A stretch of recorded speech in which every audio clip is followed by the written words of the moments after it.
In this presentation, we're going to be looking at developmental techniques.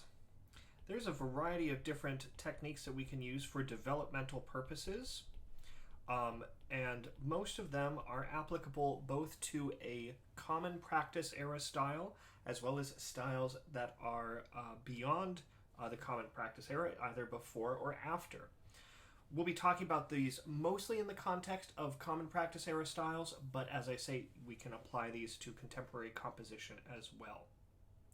We'll be going through these a little bit at a time. There's a relatively lengthy list of these, and of course this is not every technique that you can find. We have lots of different composers that are always coming up with different ways to develop ideas, and most of the developmental techniques that we're going to be talking about in this presentation have to do with pitch and rhythm. And of course, these are only two parameters of music. This does not even begin to talk about developmental techniques that involve timbre or orchestration or texture. Here we're just dealing with pitch and rhythm. So let's dive right in to what we're going to be working with. When we're going to develop something, we're going to be starting with some sort of motive. And so I'm going to have a very straightforward motive here, just an arpeggio. It sounds like this. And we'll see what we can do with that as we go on. So as I say, we're going to start with pitch and rhythm. One of the first developmental techniques that we can have is interval change. And this is, of course, something that's going to affect the pitch aspect of this. So any of these intervals that we have here, so here we have a major third, a minor third, another major third, another minor third, and another major third. So we could change some of these intervals. For instance, we could expand the interval expansion. We could change this interval to a perfect fourth. Change our first interval there. And then we could maybe contract this next interval to a major second. So we'd be changing these thirds from major and minor thirds to this perfect fourth and then a major second. A very straightforward aspect of this to expand. So here we have expanded some intervals, and here we have contracted some intervals. So we can have interval expansion or contraction with an interval change. This is a relatively free way that we can go about changing aspects of the motive. And of course, we could continue to change this. We could maybe, now that we've changed one interval, maybe we'll change another one. We'll change this up to an A, the top note, and then we could continue changing this. Continuing to change these intervals. So now we change this to a major third, and then we change it to a perfect fourth. So we're slowly changing the intervallic makeup of the motive.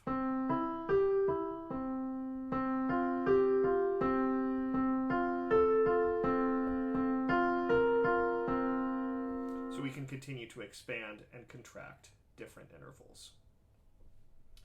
So we've looked at interval change. We can also look at the other parameter here, which is rhythm. So just like we could have a interval change, we could also have a rhythm change. And again, this is a general aspect. So before we had eighth notes, again, here was our starting motive. And we could just generally change some of these rhythms. Maybe we'll change these to dotted rhythms. Something like this. We don't have to change every single one of them, but it might help the motivic coherence of this. So going from straight eighths to these dotted figures. that could further develop, maybe we want to have some rests. We could do something like this. We could add in some silence and change the rhythms up like this. Ba-dum, ba-dum. Or however we see fit. Rhythm change is very flexible, and there's a lot of different options that we have there. So these opening elements, the interval change and the rhythm change, are both areas that are very general. We have a lot of freedom here. As we begin to see some other ideas, we'll see some more specific instances of how we'll be developing the idea. One specific motivic developmental technique is transposition. When we are going to transpose something, we are going to take our idea and we are going to either move it up, we are going to move everything in that motive up by a certain interval or down by a certain interval. And when we transpose, we can do this either in a tonal fashion or a real fashion. We're going to see these ideas come up a lot in common practice era motivic development. Are we staying in the same key? That's what it is if it's a tonal transposition. Or are we moving to a new key? That's often what's happening when we're dealing with a real transposition. If we're in a 20th century context, 20th or 21st century context of contemporary composition, we may not care about the key as much or the tonal area, and we're more interested in manipulating the motivic idea. So let's take a quick look at what a tonal transposition would look like. Let's say that we're in C major and we take everything here in our motive and we want to move it up a step. I'll just erase this arrow here. And we're going to move everything up one step, but we're going to stay in the key. So we'd move up to a D, we'd move the C up to a D, move the E up to an F, move the G up to an A, the E up to an F, and the C up to a D.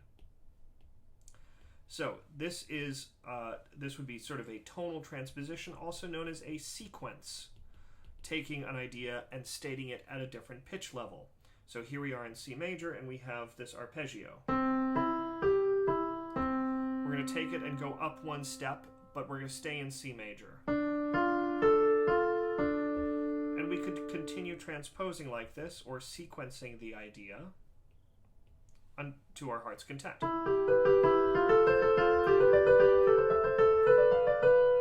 Until maybe we're back at C. However, if we wanted to so this would be a tonal instance of this. If we wanted to have a real instance of this, we would keep the exact intervals. So again, as a reminder, we had here a major third, a minor third, a minor third, and a major third. So if we wanted this to be a real transposition, we would take everything and move it up a major second. So we would keep all the intervallic material exactly the same. The C would move up to a D. The E would move up to an F sharp because that's a major third away from the D. The G would move up to an A, the E up to an F sharp, and the C up to a D. So this starts adding some accidentals and takes us to a new key area if we're working in a tonal context.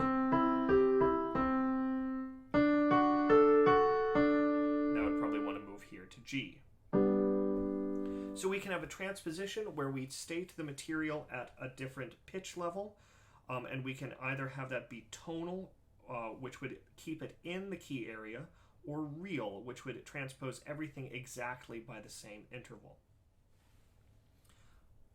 Another method of motivic development that involves tonal and real versions is inversion. In inversion, what we're doing is we're taking our motive and we're flipping it upside down.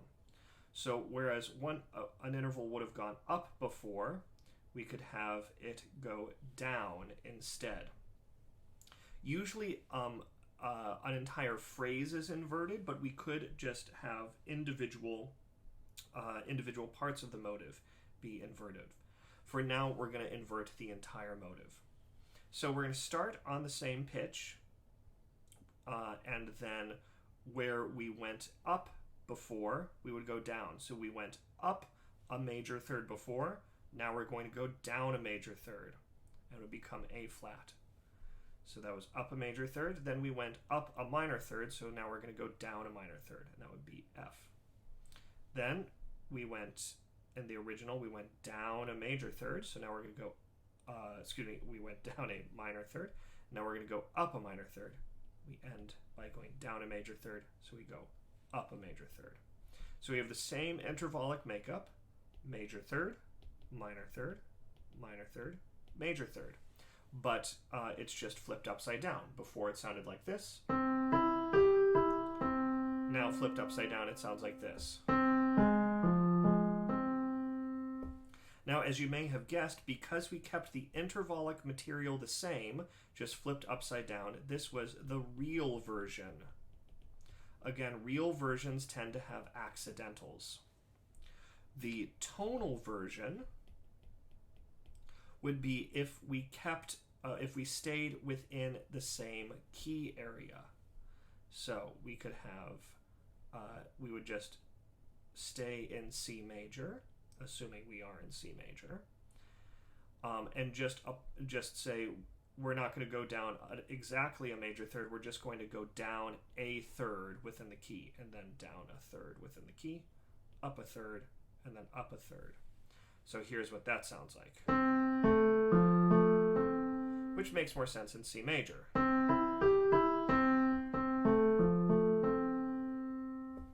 You could, of course, combine this with other motivic development ideas. Let's say we wanted to begin a move to G major. Maybe we would have an interval change. And so we'd change one of these intervals, and we'd add an F sharp and start a move to G major, plus interval change. Maybe we wanted to add some rhythmic flair, so we'll add a rhythm change in there as well. That's a possibility as well. Sometimes you'll also encounter what's known as free inversion. And that's where we take an idea and we generally invert it. In other words, there will typically be some interval change as well. So an instance of free inversion might be something like this, where the general shape is kept, but there is an additional interval change. Or even more than one interval change. Maybe we could change this to a G. It keeps the shape of the original idea, just flips it upside down, and then we have our, a free inverted idea.